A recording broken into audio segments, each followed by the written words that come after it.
Hi my dear friends, ಇಲ್ಲಿ ನೋಡಿ, ನಾನು ನನ್ನ ಎಲ್ಡರ್ ಡಾಟರ್ ಗ್ರೀಷ್ಮಾ, ಅವಳು ನನ್ನನ್ನು ಏರ್ಪೋರ್ಟ್ ಬಿಡೋಕ್ಕೆ ರೆಡಿ ಆದಳು. ನಾನು ಮ್ಯೂನಿಕ್ಗೆ ಬಂದೆ. ಮ್ಯೂನಿಕಲ್ಲಿ ಒಂದು 2 ಅವರ್ಸ್ ನಂಗೆ ಲೇ ಓವರ್ ಇತ್ತು. Lufthansa flight.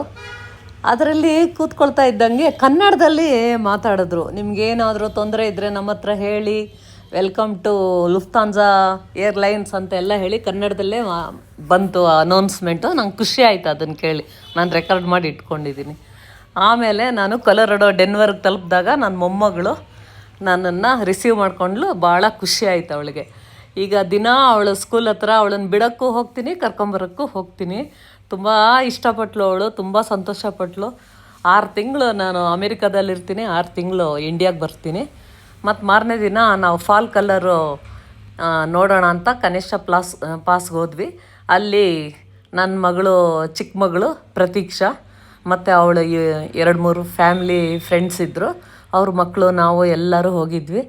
ಚೆನ್ನಾಗಿ ಎಂಜಾಯ್ ಮಾಡ್ತೀವಿ. ಜಸ್ಟ್ ಆಗ್ತಾನೆ ಎಲ್ಲ ಗಿಡಗಳು ಎಲೆಗಳೆಲ್ಲ ಯೆಲ್ಲೋ ಕಲರಿಗೆ ತಿರುಗ್ತಾ ಇತ್ತು. ಅಂಥ ಜಾಸ್ತಿ ಏನಾಗಿರಲಿಲ್ಲ. ಸೆಪ್ಟೆಂಬರ್ ಆಗಸ್ಟ್ ಅದು. ಸೆಪ್ಟೆಂಬರಲ್ಲಿ ಭಾಳ ಚೆನ್ನಾಗಿರುತ್ತೆ. ಒಂದೇ ಒಂದು ಹಸಿರು ಎಲೆನೂ ಇರೋದಿಲ್ಲ ಆಗ. ನಾನು ಬೇಕಂತಲೇ ಯೆಲ್ಲೋ ಕಲರ್ ಸ್ಯಾರಿ ಹಾಕ್ಕೊಂಡೋಗಿದ್ದೆ, ಅದಕ್ಕೆ ಮ್ಯಾಚ್ ಆಗುತ್ತೆ ಅಂತ. ಮತ್ತು ಸ್ವಲ್ಪ ಹೊತ್ತಿಗೆಲ್ಲ ಚಳಿ ಶುರು ಆಗೋಯ್ತು.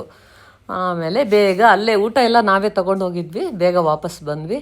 ಮನೆ ಹತ್ರ ಒಂದು ಟೆಂಪಲ್ ಇದೆ. ಇವ್ರು ನಮ್ಮ ಅಳಿಯ ಶರತ್, ಮತ್ತು ನನ್ನ ಮೊಮ್ಮಗಳು ಸಾಯಿಷಾ. ಮತ್ತು ಸಾಯಿಬಾಬಾ ಟೆಂಪಲ್ಗೆ ಹೋಗಿ ಪೂಜೆ ಮುಗಿಸ್ಕೊಂಬಂದ್ವಿ. ಅವತ್ತು ಗುರುವಾರ. ಮತ್ತು ಅವಳು ಸ್ಕೂಲ್ ಹತ್ರ ಹೋಗಿ ಅವಳನ್ನು ಕರ್ಕೊಂಬರೋಕ್ಕೆ ಹೋಗಿದ್ದೆ. ಅವಳು ನನ್ನನ್ನು ನೋಡೋ ಅಷ್ಟರಲ್ಲಿ ಖುಷಿಯಾಗಿಬಿಡ್ತಾಯಿದ್ಲು. ಅಮ್ಮಮ್ಮ ಅಂತ ಓಡಿ ಬರ್ತಾಯಿದ್ಲು ಸಾಯಿಷಾ. ನೋಡಿ, ಇವಾಗ ಬರ್ತಾಳೆ. ಅವಳನ್ನು ಕರ್ಕೊಂಡು ಮತ್ತೆ ಮನೆಗೆ ವಾಪಸ್ ಬಂದು ಊಟ ಮಾಡಿ ಅವಳನ್ನು ಮಲಗಿಸೋದು. ಆದರೆ ಇರೋ 6 ತಿಂಗಳು ತುಂಬ ಖುಷಿಯಾಗಿ ನಾನು ಎಂಜಾಯ್ ಮಾಡಿದೆ.